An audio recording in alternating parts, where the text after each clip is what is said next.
Halo semuanya dan selamat datang. Kita hari ini bakal ngebahas sesuatu yang penting banget dan unik banget di Indonesia. Yaitu gimana sih caranya negara kita ini nentuin tanggal buat salah satu hari raya terbesarnya, Idul Fitri. Coba dibayangin, di negara kita kan ada lebih dari 250 juta muslim ya. Ormasnya banyak, pandangannya beda-beda. Nah, pertanyaannya, gimana caranya semua orang bisa sepakat dan lebaran di hari yang sama?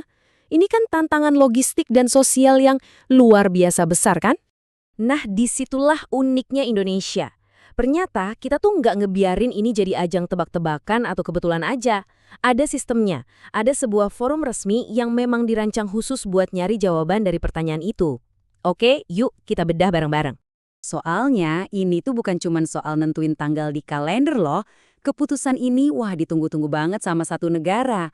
Dari mulai nentuin kapan harus mudik sampai ke perputaran ekonomi, semuanya bergantung pada satu tanggal ini. Dan inti dari semua proses ini, namanya adalah sidang isbat. Jangan bayangin ini cuma rapat teknis yang kaku ya. Ini lebih dari itu. Ini tuh forum musyawarah yang powerful banget, di mana pemerintah sebagai ulil amr berperan jadi fasilitator buat menyatukan semua suara. Dan coba kita lihat, siapa aja sih yang ada di dalam ruangan itu? Ini bukan cuma rapat internal pemerintah, jelas bukan. Ada perwakilan rakyat dari Komisi 8 DPR. Ada para ulama dari MUI yang jadi rujukan kita semua. Ada pimpinan ormas-ormas Islam besar. Dan yang gak kalah penting, para ahli astronomi dari BMKG, BRIN, ITB. Semua kumpul. Jadi ini benar-benar forum konsultasi nasional yang melibatkan semua pihak yang berkepentingan. Oke, jadi pertanyaannya sekarang, gimana sih cara kerjanya sidang ini? Gimana mereka bisa nyatuin begitu banyak sudut pandang yang beda-beda buat jadi satu keputusan final? Yuk, kita lihat prosesnya. Ternyata prosesnya itu rapi banget dan terstruktur. Jadi, pertama ada seminar dari para ahli yang sifatnya terbuka buat umum, buat ngejelasin data-data ilmiahnya. Terus, masuk ke pembahasan dua metode utamanya. Nah, abis itu baru deh ada sesi musyawarah tertutup di mana semua pihak diskusi buat mencapai mufakat. Terakhir, Menteri Agama keluar dan ngasih pengumuman resmi ke seluruh Indonesia lewat konferensi pers. Nah, ini dia nih dua pilar utamanya. Ada yang namanya hisab. Ini tuh hitung-hitungan astronomis. Pakai data sains buat memprediksi posisi bulan baru atau hilal itu ada di mana. Anggap aja ini teorinya. Terus ada ruqyah. Ini adalah pembuktian di lapangan. Orang-orang beneran ngelihat ke langit buat mastiin, bener nggak nih kelihatan bulannya? Jadi teori dikonfirmasi sama praktek. Tapi kelihatan itu definisinya gimana? Nah, ini bukan asal, kayaknya kelihatan deh. Nggak gitu. Ada standarnya. Indonesia bareng negara-negara tetangga kayak Malaysia, Brunei, dan Singapura punya kesepakatan kriteria ilmiah namanya MABIMS.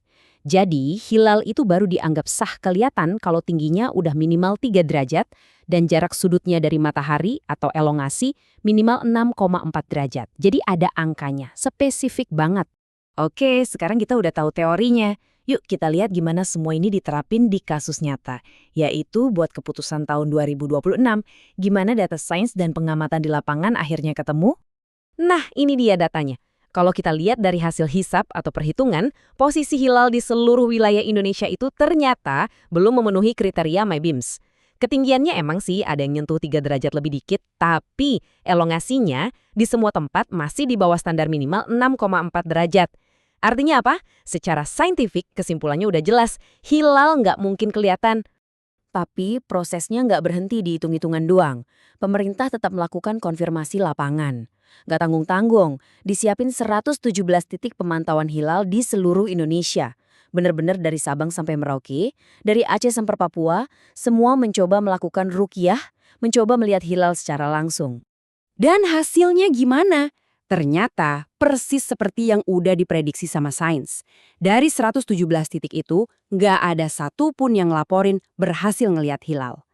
Nah, ini momen kerennya, di mana pengamatan di dunia nyata benar-benar sinkron dan mengkonfirmasi perhitungan di atas kertas.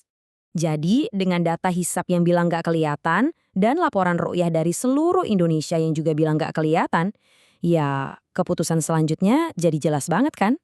Dalam aturan fikih Islam ada ketentuannya. Kalau di hari ke-29 hilal nggak kelihatan, maka bulan yang sedang berjalan itu digenapkan jadi 30 hari. Praktik ini namanya istikmal. Ini adalah langkah yang udah pasti dan logis kalau kondisinya kayak tadi. Maka dari itu, berdasarkan semua bukti dan hasil musyawarah, sidang isbat pun secara resmi memutuskan bulan Ramadan disempurnakan atau digenapkan menjadi 30 hari. Dan dengan demikian, Idul Fitri atau 1 Syawal 1447 Hijriah ditetapkan jatuh pada hari Sabtu 21 Maret 2026. Final, mengikat untuk semua. Tapi ceritanya nggak selesai di situ. Ini bukan cuma soal gimana tanggalnya ditentuin, ada pertanyaan yang lebih dalam. Kenapa sih harus ada proses ribet ini? Dan jawabannya, semua kembali ke satu kata yang sangat penting, persatuan. Nah, kutipan dari Kiai Khalil Nafis dari MUI ini ngejelasin prinsip dasarnya. Dalam tradisi Islam, ketika pemerintah atau ulil amr udah bikin keputusan buat kebaikan bersama, apalagi lewat musyawarah, maka keputusan itu jadi mengikat. Tujuannya apa? Buat menciptakan harmoni dan yang paling penting, menghilangkan potensi perdebatan di masyarakat. Jadi, poin utamanya di sini sebetulnya adalah ukhuwah atau persatuan. Sidang isbat ini jadi simbol ikhtiar, upaya buat nyatuin ulama dan umara, pemimpin agama dan pemerintah biar bisa ngasih satu komando buat bangsa. Dan kalaupun masih ada yang berbeda, pesan utamanya tetap sama, saling menghormati dan toleransi. Dan ini ngebawa kita ke sebuah pertanyaan terakhir yang menarik buat direnungkan. Di zaman sekarang yang serba terkoneksi, di mana informasi gampang banget menyebar, apakah model persatuan yang dipimpin negara seperti sidang isbat ini masih jadi cara yang paling efektif? Atau jangan-jangan keragaman pandangan yang makin banyak ini justru butuh pendekatan yang beda di masa depan? Nah, ini pertanyaan besar tentang gimana kita menyeimbangkan tradisi, sains, dan cara kita bernegara di era modern. Terima kasih sudah menyimak.